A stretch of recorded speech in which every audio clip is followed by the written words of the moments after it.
Est-ce qu'on peut lever la voix et parler à Jésus? Est-ce qu'on peut parler à Jésus ce matin?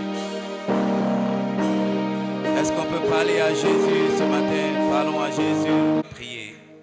Le verset qui va faire l'objet de notre étude, ou le passage biblique qui va faire l'objet de notre étude, de notre discussion, pendant ces quelques premiers jours de l'année, se trouve en Jean au chapitre 2, le verset 1 au verset 11.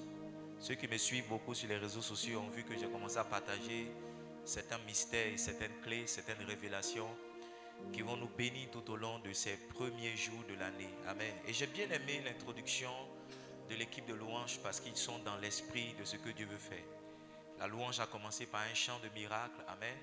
Et l'adoration aussi a été un seul chant qui parle des choses impossibles que Dieu veut réaliser. Amen. Et ce matin, je veux que le cœur de quelqu'un soit dirigé vers les choses impossibles. Alléluia. La Bible dit, et je veux lire pour vous en Jean le chapitre 2 à partir du verset 1. 3 jours après, il eut des noces à Canaan en Galilée. La mère de Jésus était là. Jésus fut aussi invité aux noces avec ses disciples. Le vin ayant manqué, la mère de Jésus lui dit, ils n'ont plus de vin. Jésus lui répondit, femme, qu'y a-t-il entre moi et toi? Mon heure n'est pas encore venue. Sa mère dit au serviteur, faites tout ce qu'il vous dira. Or, il y avait là 6 vases de pierre destinés aux purifications des Juifs et contenant chacun 2 ou 3 mesures. Jésus leur dit, remplissez d'eau ces vases, et il les remplit jusqu'au bord. Puisez maintenant, leur dit-il, et portez-en à l'ordinateur du repas. Et ils en apportèrent.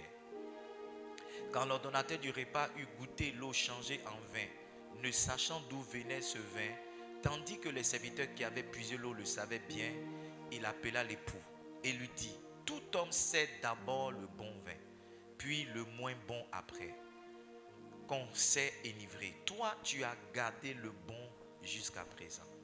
Tel fut à Canaan en Galilée le premier miracle que fit Jésus. Il manifesta sa gloire et ses disciples crurent en lui. Je crois que dans cette saison, Dieu va faire un miracle pour quelqu'un. Je crois que dans cette saison, Dieu va faire un miracle pour quelqu'un.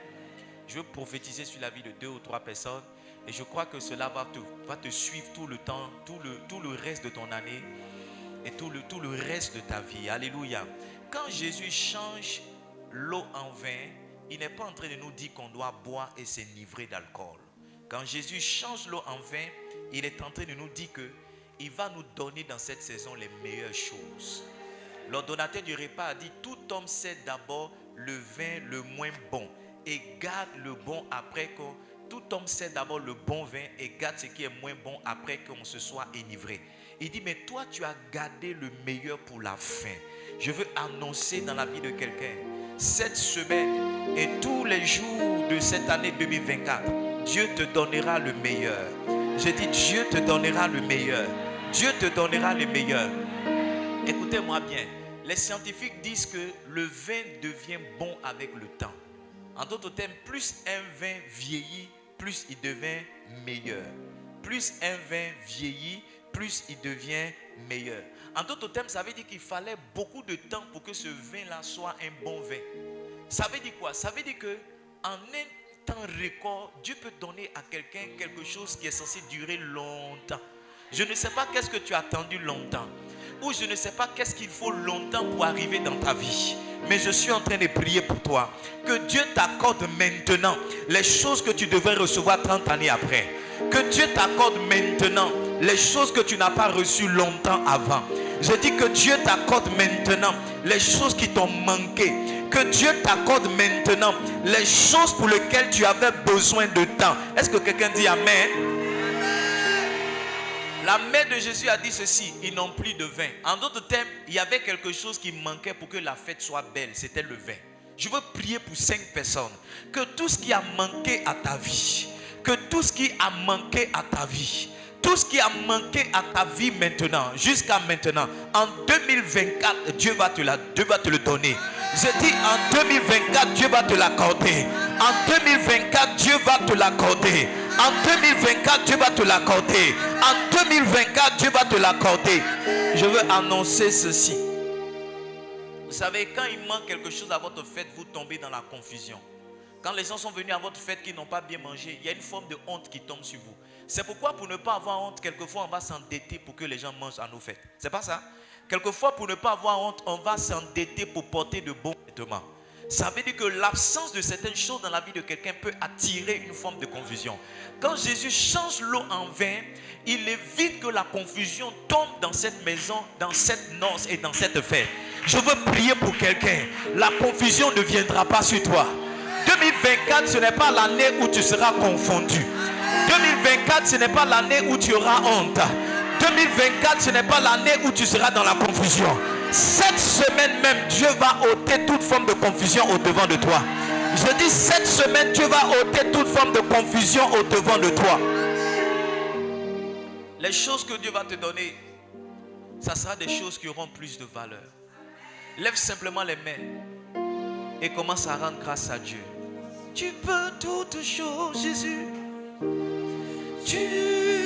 On attrape forcément ce que l'Esprit veut faire dans une saison. Amen. Si on est tous connectés à la même fréquence, on va laisser télécharger dans nos cœurs la chose ou les choses que Dieu veut faire. Amen. Amen. Et j'ai bien aimé lorsque l'équipe de louange a commencé par ce cantique. Amen. Put it down for me. Put it down.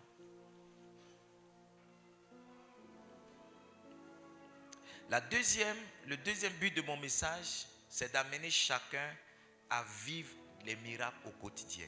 Amen. Amener chacun de nous à vivre au miracle, à vivre les miracles au quotidien. Amen. Tous les jours de ma vie sont des miracles. Tous les jours. Tous les jours de ma vie sont des miracles. Chaque jour est un miracle pour que je sois devant vous. Chaque jour. Je peux vous rendre le témoignage du miracle d'aujourd'hui. Amen. Amen. Je veux parler ce matin sur le thème activer le changement par le miracle. Cette année, c'est l'année 2024 et Dieu a dit il va faire dans nos vies de grands changements. Il va faire quoi? De grands changements. Il y a des changements et puis il y a des grands changements. Il y a des changements qui sont petits, qui sont négligeables. C'est pas ça? Qui ont moins de valeur. Et il y a certains changements qui sont apparents. Il y a certaines transformations qui nous amènent à nous poser des questions et à nous demander qu'est-ce qui a bien pu se passer dans la vie de cette personne. Amen. Alors un miracle c'est quoi? Un miracle c'est un fait extraordinaire où l'on croit reconnaître une intervention divine. Un miracle c'est un fait extraordinaire où l'on croit reconnaître une intervention divine. Est-ce qu'on peut le dire avec moi? 1, 2, 3, go. Un miracle c'est un fait extraordinaire où l'on croit reconnaître une intervention divine. On le dit une dernière fois ensemble. Un miracle, c'est un fait extraordinaire où l'on croit reconnaître une intervention divine. Une dernière fois. Amen. Parce que quelqu'un n'a pas parlé. On y va. 1, 2, 3, go. Un miracle, c'est un fait extraordinaire où l'on croit reconnaître une intervention divine. Alors de cette définition-là découle 3 notions importantes qui nous permettent donc de réaliser ou de reconnaître un miracle. La première chose, c'est que c'est extraordinaire. C'est comment? Extraordinaire. Ce qui est extraordinaire, c'est ce qui est au-dessus de ce qui est normal, ordinaire, d'accord? Donc, un miracle est quelque chose qu'on n'a pas l'habitude de voir. Un miracle est quelque chose qui n'est pas normal. Amen. C'est pourquoi on dit un fait extraordinaire. La deuxième chose qui nous permet de reconnaître un miracle. Donc, chaque fois que vous êtes dans l'extraordinaire, vous êtes dans le miraculeux. Il faut noter ça. Chaque fois que vous êtes dans l'extraordinaire, vous êtes dans le miraculeux. La deuxième chose qui nous permet de reconnaître un miracle, c'est l'intervention divine. Écoutez-moi, levez la tête, regardez-moi. Le miracle appartient uniquement qu'à Dieu. À partir du moment où nous sommes dans le miraculeux, ça veut dire que nous avons affaire à Dieu. En d'autres termes, Dieu est la source de tout miracle. Si vous voulez chercher un miracle en dehors de Dieu, vous êtes en train de chercher dans la mauvaise partie, au mauvais endroit. Tout miracle est à l'initiative de Dieu. Tout miracle se trouve chez Dieu. La dernière chose qui nous permet donc de réaliser, de reconnaître un miracle, c'est la reconnaissance. C'est quoi? La reconnaissance. Je veux qu'on comprenne par reconnaissance le fait que quand c'est un miracle, tout le monde voit que c'est un miracle. Quand c'est un miracle, on ne peut plus douter que c'est un miracle. Quand c'est un miracle, on ne peut plus douter Écoutez-moi bien. En Actes chapitre 3, la Bible dit que Pierre et Jean ont fait lever un paralytique. Vous êtes d'accord avec moi?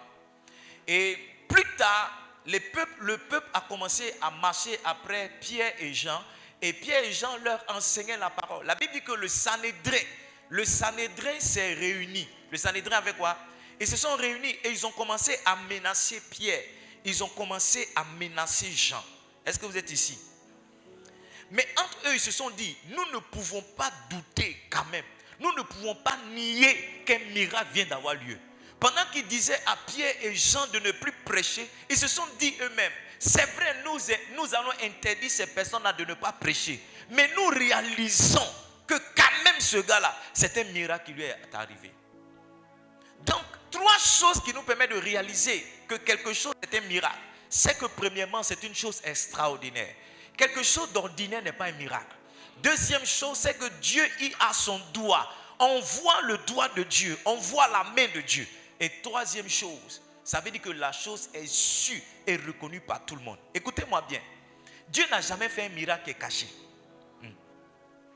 Dieu n'a jamais fait un miracle. C'est pourquoi lorsque vous lisez la Bible, il y a quelque chose qui paraît à vos yeux. Ce sont les miracles que Dieu a commencé à réaliser. Depuis le livre de la Genèse jusqu'à l'Apocalypse. Parce que Dieu n'a jamais rien fait qui est caché. Même quand Dieu a sauvé quelquefois des aveugles, des paralytiques, que lui-même, Jésus-Christ, leur a dit de ne pas aller annoncer à tout le monde. Ils n'ont pas pu garder le secret.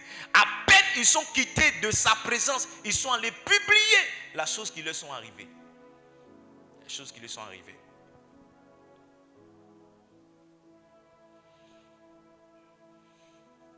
Trois vérités que je veux partager avec vous sur le miracle pour que j'entre dans mon message.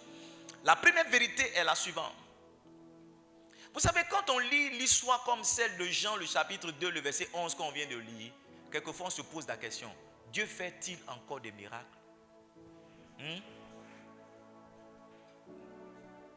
Quand on lit certaines histoires de la Bible, on se demande, est-ce que ces histoires-là peuvent encore se reproduire dans nos vies? Quand on lit certains récits de la Bible, on se dit, bon, ça arrive. Est-ce que vous savez qu'il y a certaines confessions religieuses qui ne croient pas au miracle? Vous le savez? J'ai vu une fois un monsieur qui était aveugle et c'était sur une chaîne internationale chrétienne. Un monsieur qui s'était levé et qui priait pour les gens dans la ville. Et il est arrivé sur quelqu'un, non, il n'était pas aveugle. Il avait une certaine douleur, je ne me rappelle plus la douleur, mais ce n'était pas la cécité. Il lui a dit, je veux prier pour toi. Le gars lui a dit, les miracles ne sont plus d'actualité. Il dit, je suis chrétien, je suis de telle confession, mais les miracles ne sont plus. Il dit, ce que nous lisons dans la Bible, ça ne se fait plus, ça ne se voit plus. Moi, je continue de voir des miracles. Oui, je continue de voir des miracles. Je continue de voir des miracles. Laissez-moi partager avec vous un miracle que j'ai expérimenté. Et je l'ai partagé avec un de mes fils. Mon épouse et moi, nous étions à Boaké cette semaine, de mercredi jusqu'au samedi, pour notre conférence annuelle Sea Church Grove Group, avec le révérend Béni. Et le pasteur Diati a pris la parole, il a prêché le jeudi. Il nous a amenés à faire des offrandes. Le pasteur Diati a dit que chacun de nous donne tout ce qu'il a. Moi, ce jeudi-là, l'après-midi, quand je partais à la prière, j'ai partagé mon argent. J'ai donné à chacun de mes enfants leur argent qui était avec moi. J'ai donné à mon épouse son argent. Et ce qui me restait, j'ai mis dans mon portefeuille. J'ai dit, il faut que ça soit devant moi pour que lorsque je serai en train de dépenser, je réalise qu'après ça, il n'y a plus rien. Est-ce que vous comprenez ce que je suis en train de dire? Et j'arrive là où je suis en train de prier. Pour moi, j'avais déjà préparé mon offrande. Je l'ai mise dans une enveloppe, je vais la faire. Et l'homme de Dieu prend la parole. Il dit, sent dans son cœur qu'on doit donner tout ce qu'on a. Quoi? On doit faire quoi? Il dit, on doit donner tout ce qu'on a sur nous. J'ai pris un billet dans mon portefeuille, je suis allé donner. Je me suis dit que Dieu même sait qu'il y a mon transport dedans. J'ai 4 enfants avec une épouse, Dieu ne va pas me faire ça. Mais pendant que nous étions assis, mon épouse et moi, on sentait que Dieu nous parlait. Je suis allé avec mon portefeuille. Lui-même, il a pris son sac, il a versé tout, il a pris l'enveloppe, il a pris tout son argent, il l'a mis dans le panier. J'ai pris tout mon argent. J'ai mis dans le panier. Je me suis dit que mon épouse n'allait pas faire la même bêtise que moi. Peut-être qu'on allait compter sur son argent pour rentrer. Est-ce que vous comprenez ce que je suis en train de dire? Mais arrivé un moment, j'ai vu mon épouse se lever aussi, aller verser dans le panier tout l'argent. Elle a même renversé l'enveloppe. Quand on rentrait dans la chambre, le diable a commencé à me dire, tu vois comment tu es bête. Et j'ai dit au diable, c'est pas grave.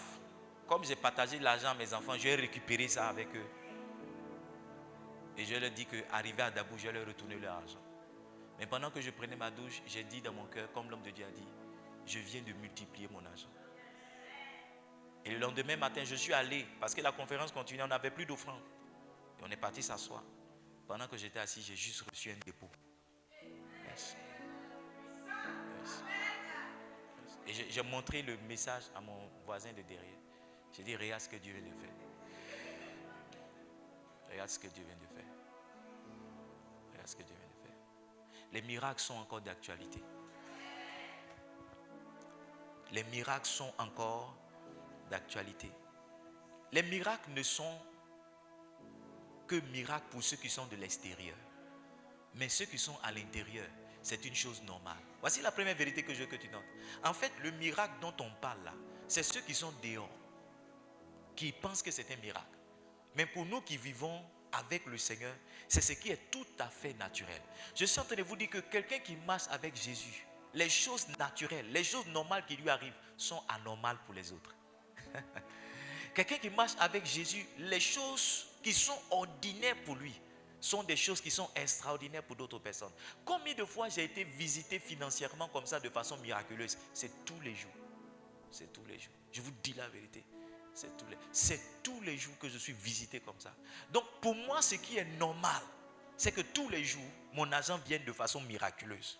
Mais pour d'autres personnes, quand c'est arrivé une fois, vraiment Dieu a fait un miracle. Vous savez pourquoi? Parce que ces personnes-là ne marchent pas avec le Seigneur. Je vais vous conduire dans certains versets pour appuyer ce que je suis en train de dire. Marc le chapitre 16, le verset 17. Marc le chapitre 16, le verset 17. Certaines versions disent, voici les signes qui accompagneront. Mais la version que nous allons lire, qui est la version seconde, dit, voici les miracles qui accompagneront ceux qui auront cru. Écoutez-moi bien. Quand on dit que quelque chose accompagne quelqu'un, ça veut dire que partout il va avec lui. C'est pas ça? La chose, partout où tu vas, cette chose-là te suit. La Bible dit que quand quelqu'un croit au Seigneur Jésus, quand quelqu'un a donné sa vie au Seigneur Jésus, il y a des choses qui le suivent. Et ces choses-là, ce sont des miracles. Donc les miracles sont attachés à quiconque a décidé de donner sa vie à Christ. Les miracles sont attachés, les miracles poursuivent, les miracles suivent, les miracles vont avec toute personne qui a décidé de donner sa vie à Jésus. Donc les miracles ne sont pas que pour Abraham, que pour Jacob, que pour Isaac, que pour Joseph, que pour tous les personnages que nous voyons dans la Bible. Mais les miracles sont ce qui est tout à fait normal pour toute personne qui a décidé de marcher avec Jésus. Donc si tu es là que tu m'entends ce matin, tu es qualifié pour vivre le miracle. Si tu es là que tu m'entends ce matin, Dieu a décidé de t'accompagner avec certains miracles. La deuxième vérité que je partage avec toi, c'est la suivante. Les miracles sont encore possibles. Les miracles sont encore possibles. Quelquefois, quand on a trop attendu, on croit que c'est fini. Quand on a trop attendu, on croit que notre vie doit se limiter là. Quand le temps a joué sur nous, notre foi a disparu. Maintenant, on accepte la situation comme étant définitive. Je veux dire à une femme, je ne sais pas ce que tu as attendu. Je veux parler à un homme, je ne sais pas qu'est-ce que tu as attendu. Mais c'est encore possible. C'est encore possible. C'est encore possible. C'est encore possible. Ton miracle est encore possible. Ton miracle est encore possible. Ton miracle est encore possible. Ton miracle est encore possible. Tu peux toutes choses. Oh Jésus, tu peux. Tu peux tout. La Bible dit en Hébreu le chapitre 13, le verset 8. La Bible dit que Dieu est le même. Jésus-Christ est le même. Hier. Il est le même aujourd'hui. Il est le même éternellement. Maman, celui qui a sorti Lazare de 4 jours de la mort, il est encore vivant. Celui qui a multiplié 5 pains et 2 poissons, c'est celui-là que nous servons, il est encore vivant. Il n'y avait pas un Jésus pour Israël. Il n'y avait pas un Jésus pour Nazareth. Il n'y avait pas un Jésus pour Jérusalem. Et un autre Jésus que nous avons dans cette saison. La Bible dit, il est le même aujourd'hui. Il est le même hier. Et il est le même éternellement. Ça veut dire que ce qu'il a fait hier, il peut le faire encore aujourd'hui. Ce qu'il a fait hier, il peut le faire encore demain. Je veux dire à une femme que c'est encore possible. Je veux dire à un homme que c'est encore possible. Je veux dire à une famille ici que c'est encore possible. Je ne sais pas qu'est-ce que tu n'as pas vu en 2023, mais en 2024 c'est possible. Je ne sais pas qu'est-ce que tu n'as pas vu en 2022, mais en 2024 c'est possible. Celui que nous servons, la Bible dit, et je vais citer cela pour vous. En Jacques, le chapitre 1, le verset 17. La Bible dit à la fin de ce verset, Jacques chapitre 1, verset 17. La Bible dit à la fin de ce verset, en lui, il n'y a aucune ombre de variation. En Dieu, il n'y a aucune ombre de variation. Dieu ne change pas comme les hommes avec le temps. Dieu ne change pas comme les hommes avec les saisons. Dieu ne change pas comme les hommes avec les circonstances. Quelle que soit la circonstance, quel que soit le temps, quelle que soit la saison, Dieu demeure le même. En 2 Timothée, le chapitre 2, le verset 13, la Bible dit quand nous sommes infidèles, lui il demeure fidèle. Parce que sa nature, Dieu ne se change pas. Dieu ne change pas sa parole. Dieu ne change pas sa parole. Dieu ne change pas ses actions. Il dit quand nous sommes infidèles, lui il demeure fidèle. Parce qu'il ne peut se renier lui-même. La nature de Dieu c'est la fidélité. Il reste le même au départ. Il reste le même à la fin. Il reste le même au commencement. Il reste le même à la fin. Je suis venu dire à quelqu'un, c'est encore possible. Peut-être que tu n'as pas travaillé, mais Dieu m'a dit que c'est encore possible. Peut-être que tu n'as pas encore eu ce voyage, mais Dieu me dit que c'est encore possible. Peut-être que tu n'as pas encore eu ton ministère, mais Dieu me dit de te dire, c'est encore possible. C'est encore possible. Vous savez, en début d'année comme ça, quelquefois on commence avec le découragement. On est découragé parce qu'il y a des opportunités qu'on a manquées. On est découragé parce que la fête n'a pas été belle comme on le voulait. On n'a pas eu les vêtements, on n'a pas eu les chaussures qu'on voulait. On n'a pas pu satisfaire aux besoins de nos familles comme on voulait. Et on commence la vie avec, oh, ça va encore être la même chose. J'ai vu une publication sur Facebook, quelqu'un a dit, oh, il est fatigué de faire des déclarations. Déclaration dit, cette année c'est mon année, lui il est fatigué. Ce que Dieu veut faire, Dieu n'a qu'à faire. Ouais, quand quelqu'un parle comme ça, ça veut dire qu'il a perdu toute foi au Seigneur. Je suis venu rallumer la foi d'une femme. Je suis venu réactiver la foi d'un homme pour lui dire, c'est encore possible. Aide-moi à dire à 3 personnes, c'est encore possible.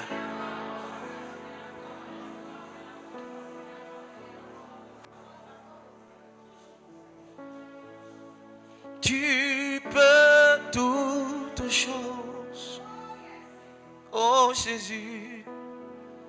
La Bible dit en Jean le chapitre 14, le verset 12, la Bible dit ceci. Si quelqu'un croit en moi, il fera les œuvres que je fais et il en fera de plus grandes. Maman, ce que Dieu veut nous donner cette année, ce sont des œuvres encore plus grandes. Ça veut dire que ce qui est normal avec Dieu même, c'est d'aller de miracles encore plus grands chaque fois. Ça veut dire que plus tu avances avec le Seigneur, plus les choses qu'il fait sont des choses encore plus élevées. Encore plus élevées. Encore plus élevées. Il dit, il en fera de plus grands. Donc Dieu n'est pas quelqu'un qui va à reculons. Dieu n'est pas quelqu'un qui quitte le plus pour aller à moins. Dieu va de moins vers le plus. Ça veut dire que plus les années avancent, plus il fait. Plus les années avancent, plus la qualité des choses qu'il fait dans nos vies sont des choses plus grandes. Je veux dire à une femme, c'est encore possible. C'est encore possible. Il y a un dernier verset que je veux citer et puis nous allons progresser. 1 Corinthiens le chapitre 2 le verset 9. La Bible dit que les choses que l'œil n'a point vues. Les choses que l'œil n'a point vues.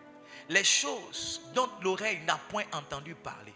Il dit les choses qui ne sont pas montées au cœur de l'homme. Ce sont des choses que Dieu a préparées pour ceux qu'il aime. Maman, ce que Dieu veut faire pour toi, ce sont des choses qu'on n'a pas encore vues. Yes.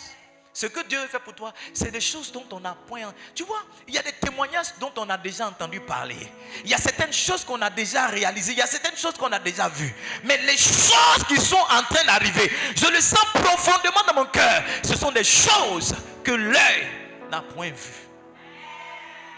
Yes. Les choses que l'œil n'a point vues. Quand tu vas rencontrer ton témoignage, on dira, on n'a jamais vu ça.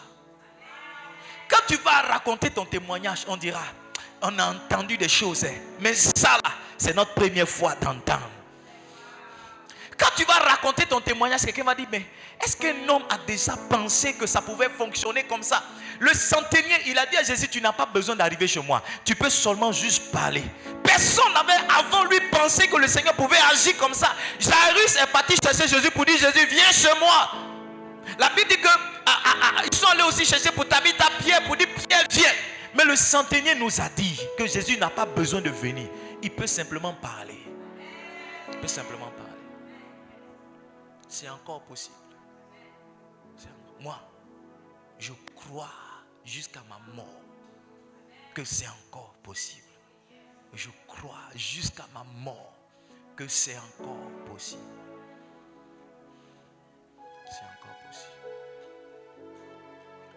C'est encore possible. La troisième vérité, la première vérité, c'était laquelle? Les miracles sont miracles pour ceux de l'extérieur. Mais pour nous qui sommes à l'intérieur, ce sont des choses normales. Deuxième vérité, c'est quoi? Les miracles sont encore possibles. Troisième vérité, écrit ça. Et il y a des choses qui ne changent pas jusqu'à ce que Dieu opère un miracle.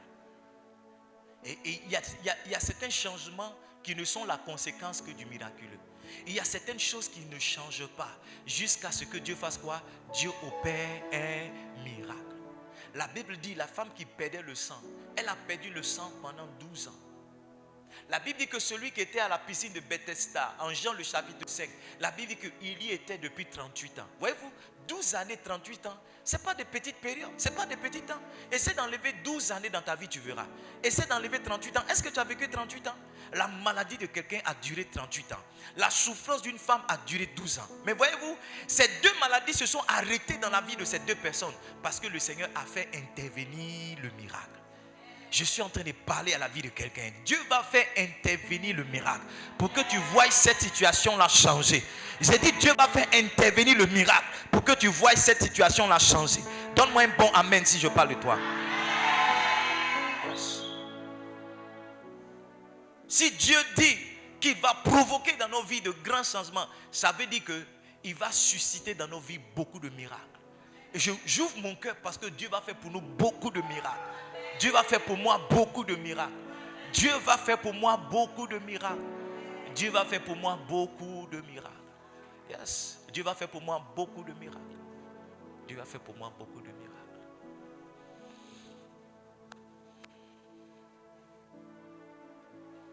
Tu peux toutes choses. Tu peux toutes choses. 4 clés pour recevoir un miracle. Quelqu'un est intéressé par cette partie? Hier, pendant que je me préparais à mettre toutes mes notes en place, je suis allé interroger mon ordinateur pour savoir s'il avait prêché un tel message déjà. Et je me suis rappelé que j'ai vu qu'en octobre 2019, j'ai parlé sur les miracles. Amen. Mais ce que je vais vous dire ce matin est un additif à ce que j'ai déjà dit. En fait, c'est une autre perspective que Dieu nous donne à travers ce message. Alléluia. Amen. Amen. La première clé pour expérimenter le miracle, c'est d'être soi-même un miracle.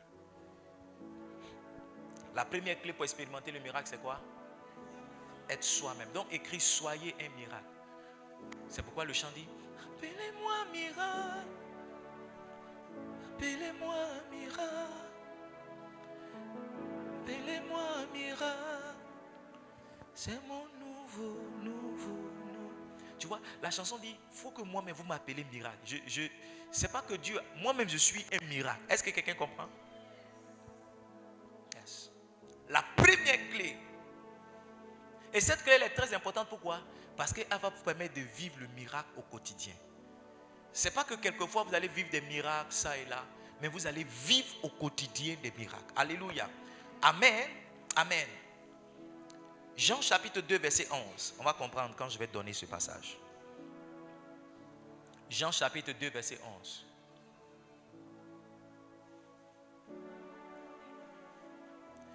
La Bible dit, tel fut à Cana en Galilée le premier des miracles que fit Jésus. Il manifesta sa gloire et ses disciples crurent en lui. faut bien regarder ce verset-là. Il faut bien le regarder. L'un des premiers miracles, donc la Bible nous dit que Jésus a fait, c'est qu'il a transformé l'eau en vin. Amen. Mais comme je vous l'ai dit, Jésus n'a pas transformé l'eau en vin pour que nous soyons des soulards, pour que nous soyons des gens qui se donnent à l'alcool tout le temps. Non, Jésus ne l'a pas fait. La Bible dit, en transformant l'eau en vin, Jésus a manifesté sa gloire et il a amené ses disciples à croire en lui. Suivez-moi maintenant. La finalité de tout miracle de Dieu, c'est pour manifester sa gloire, premièrement. Deuxièmement, c'est pour amener des gens à croire en lui. La finalité de tout miracle que le Seigneur Jésus accomplit dans la vie d'un homme, au-delà de son besoin qu'il va satisfaire ou de son attente à laquelle il va apporter une réponse, la finalité du miracle, c'est manifester la gloire de Dieu et amener des gens à croire. En d'autres termes, toute personne qui se dispose pour laisser la gloire de Dieu au travers de sa vie se manifester et au travers de sa vie amener des gens à croire en Dieu, Dieu le qualifie pour que lui-même il soit un miracle. Livingstone, écoutez-moi bien, beaucoup de nos prières se limitent à nous-mêmes. Oh Seigneur, donne-moi un mariage. Oh Seigneur, donne-moi un enfant. Seigneur, donne-moi un travail. Seigneur, laisse-moi voyager s'il te plaît. Aussi longtemps que tes besoins se limitent à ce niveau-là, tu ne peux pas être un miracle. Dieu est intéressé par d'autres personnes qui veulent toucher avec ta vie. Donc quand dans ta prière tu dis Seigneur, laisse-moi avoir un enfant comme Anne a dit, afin que cet enfant-là je puisse te le prêter, qu'il devienne un prophète pour aider le peuple d'Israël. Quand ta prière est ainsi formulée, Dieu dit voilà une personne qui m'intéresse, une personne avec qui je peux marcher pour lui donner le miracle. Dieu veut au travers de ta vie bénir d'autres personnes. Yes. Dieu veut au travers de ta vie faire quoi? Bénir d'autres personnes. Donc si toi-même tu n'es pas disposé à être un canal de bénédiction pour les autres, Dieu ne peut pas t'utiliser pour accomplir un miracle. En Jean le chapitre 11, le verset 42, la Bible nous fait comprendre que là, Jésus avait fait un miracle. D'accord? Lazare avait été ressuscité des morts. Maintenant, regardons, lisons ce verset. Il dit, pour moi, je savais que tu m'exauces toujours. Mais j'ai parlé à cause de la foule qui m'entoure, afin qu'ils croient que c'est toi qui m'as envoyé. Jésus a dit à son Père, moi je sais que tu fais toutes choses pour moi. Mais en fait, je t'ai demandé ce miracle-là à cause des personnes qui sont ici. Écoutez-moi bien. Tout miracle que Dieu veut accomplir dans votre vie, c'est à cause de certaines personnes. Tout miracle que Dieu veut accomplir dans votre vie, c'est à cause de certaines personnes. J'ai dit à mon épouse ceci. Tu sais, il y a beaucoup de jeunes ébriés maintenant qui commencent à être évangéliques. Et il y a très peu de gens qui ont quitté notre région qui sont des pasteurs évangéliques. Et j'ai dit à mon épouse, Dieu ne veut pas seulement qu'on réussisse dans le ministère pour qu'on puisse jouir des avantages du succès. Mais Dieu veut qu'on soit établi comme des modèles.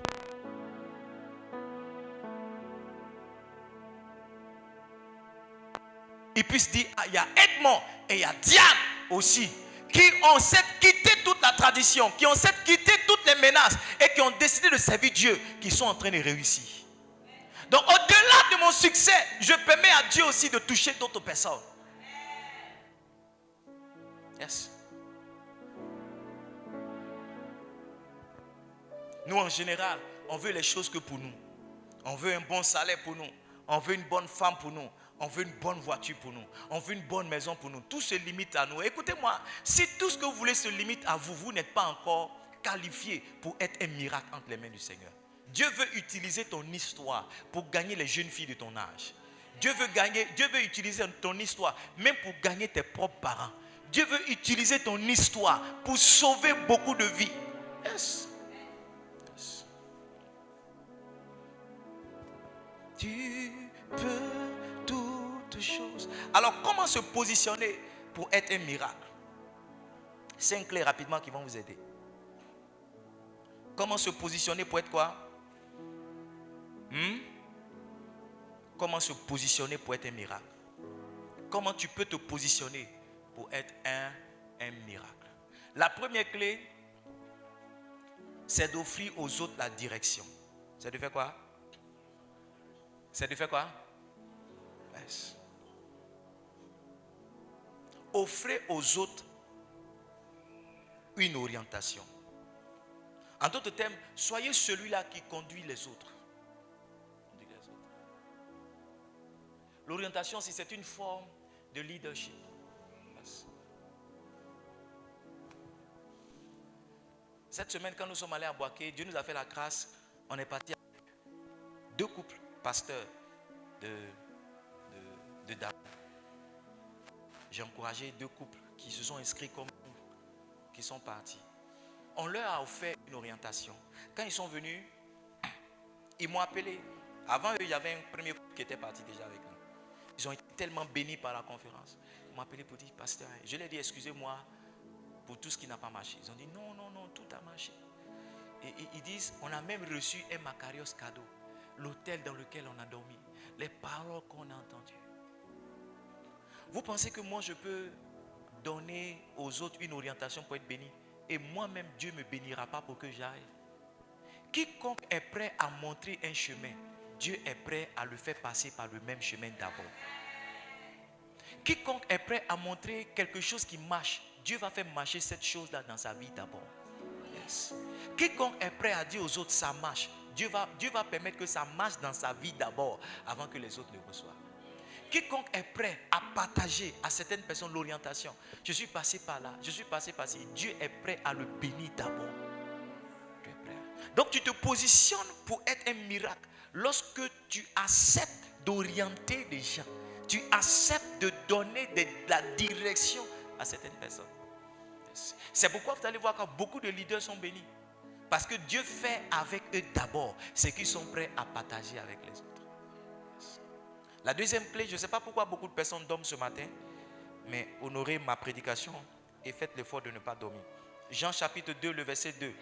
La Bible dit, et Jésus fut aussi invité aux noces avec ses disciples. Jésus fut aussi invité aux noces avec ses disciples. C'est l'invitation de Jésus à Canaan, dans ces noces-là, qui a envoyé le miracle. Marie a amené Jésus à emprunter une certaine direction. Quand bien même ce n'était pas son temps, parce que quand elle a dit à son fils, regarde, ils n'ont plus de vin, il lui a dit, madame, qu'est-ce qu'il y a entre toi et moi? Mon temps n'est pas encore arrivé. Mais parce qu'elle lui a offert une direction, le miracle est venu. Yes. Le miracle est venu. La deuxième clé qui va te permettre de te positionner et pour vivre le miracle, c'est d'être une solution pour les autres. C'est quoi? Être celui qui apporte ce qui manque dans son environnement. Yes. Yes. Quand tu as une solution pour les autres, tu deviens un miracle. Si Dieu sait que certaines personnes viendront vers toi pour te demander l'argent, Dieu va t'en donner. Si Dieu sait que certaines personnes viendront vers toi pour te demander l'argent, Dieu va t'en donner.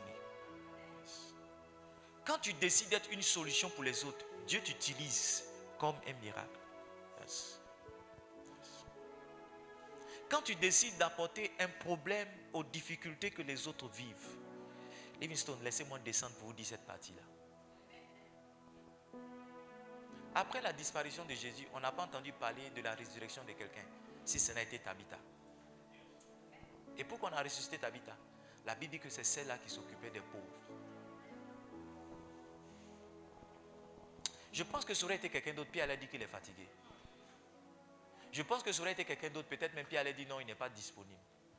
Mais celle qui nourrit les pauvres. La question est, si celle-là meurt, qui va nourrir ces autres pauvres-là? Qui va s'occuper des veuves? C'est pourquoi Dieu fait que Tabitha devienne un miracle. Parce qu'elle est une solution pour certaines personnes qui n'ont pas de repère. Quand vous avez disposé votre vie pour être la solution d'autres personnes, vous n'avez pas idée de ce que Dieu commence à faire avec vous. Livingstone, cherchez dans ce mois de janvier le problème de qui vous pouvez résoudre. Ça sera le début des miracles que Dieu va faire pour vous. Le problème avec nous, c'est qu'on veut que tous nos problèmes soient résolus avant de penser à ceux des autres. Alors que notre superflu, ça peut aider quelqu'un. Le t-shirt blanc que tu as en plus, ça peut être le 30e de quelqu'un que tu n'as pas idée. La petite chaussure là que tu dis qui est jolie mais qui te sert, ça peut être la chaussure que quelqu'un va porter pour aller dans son mariage. J'ai observé que quel que soit ton niveau de vie, c'est l'aspiration de quelqu'un. Alors que tu es en train de te plaindre en tant que pasteur que tu n'as pas ceci, tu n'as pas cela, il y a quelqu'un qui est en train de jeûner et prier pour qu'il ait, Dieu lui donne ne serait-ce que la moitié de ce que tu as. Pendant que tu es en train de dire, oh mon mari ne dort pas à la maison, mon mari est en train de faire. Il y a des femmes qui sont prêtes à vendre tout ce qu'elles ont, même pour avoir un mari qui peut dormir une fois par an dans l'année. Pendant que tu es en train de te plaindre, oh ma femme crie, ma femme crie. Il y a des gens qui sont veuves, qui ont perdu leur femme. Va leur demander la souffrance qu'ils ont. Va leur demander la souffrance qu'ils ont. J'ai appris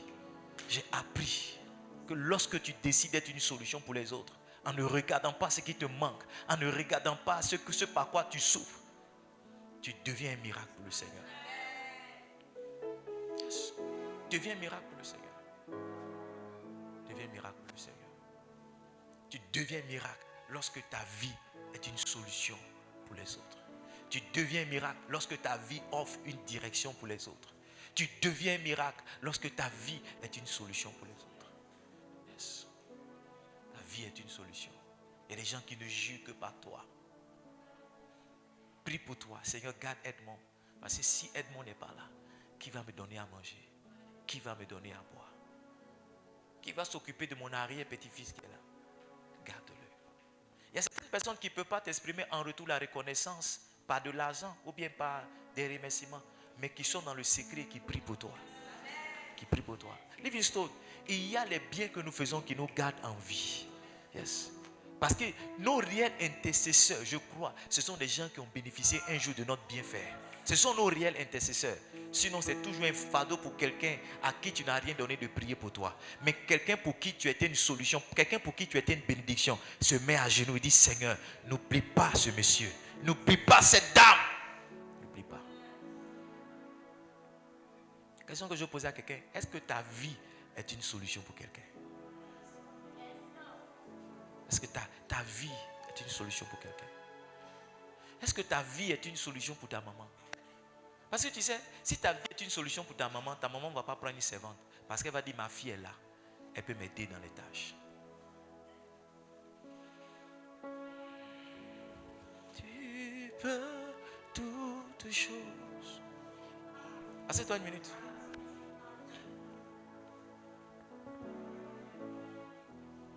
Quand Jésus est arrivé à Canaan, il a pourvu une solution aux gens qui étaient là, qui n'avaient pas de vin.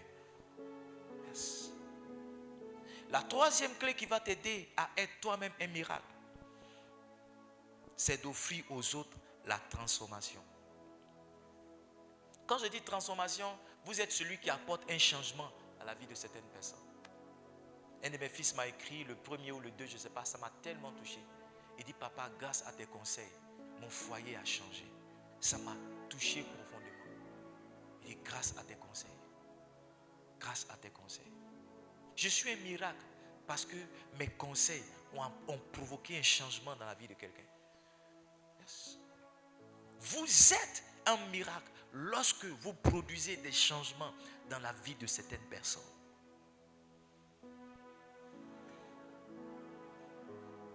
Produisez des changements. Et je vais vous dire la vérité, ma plus grande bénédiction, ce n'est pas les offrandes qu'on me donne. Quoique cela est important, mais c'est combien de fois quelqu'un est transformé par mon petit ministère. Yes. Yes. Je sens que je suis pasteur, pas par mes costumes ou même par la quantité de ce que je reçois, mais par la transformation que j'apporte à la vie de certaines personnes. Quand quelqu'un me dit, papa, voici comment j'étais, et voici comment je suis en train de devenir, ou voici ce que je suis devenu. C'est pourquoi ma plus grande souffrance en tant que pasteur, c'est lorsque quelqu'un est réfractaire au changement que je suis en train de lui indiquer, ou bien lorsque quelqu'un ne répond pas bien aux transformations par lesquelles je veux le faire passer, lorsque quelqu'un résiste à ce que je veux lui faire comprendre, ou ce que je veux lui donner comme transformation. Yes. Ma plus grande souffrance en tant que pasteur. Yes. Quand je dis non, si tu fais comme ceci, si tu fais comme cela, que la personne ne fait pas. Parce que par mes conseils, qu'est-ce que je vise? Je veux t'amener à être l'homme ou la femme que tu n'étais pas. Et quand tu résistes, c'est là que je souffre vraiment. C'est là que je souffre. Parce que pour beaucoup d'entre vous, Dieu m'a permis de voir ce que vous serez dans 5 ans, ce que vous serez dans 10 ans, à condition que vous empruntez certains chemins qu'il a déjà prédéfinis. Mais quand vous laissez ces chemins-là, que vous voulez emprunter d'autres chemins, vous rendez votre vie encore plus difficile. Amen. Amen. Amen. Est-ce qu'on peut te dire de nouveau, on va prier? Je veux qu'on prie. Prie avec moi. Prie avec moi. Dis, Seigneur, laisse-moi être une solution pour quelqu'un. Laisse-moi être une solution pour quelqu'un. Lève la voix, commence à prier. Bas les mains, prie. Dis, Seigneur, laisse-moi être une solution pour quelqu'un.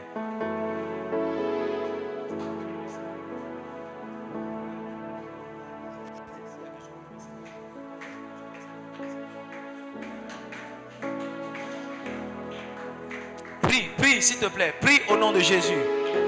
Prie au nom de Jésus. Prie au nom de Jésus.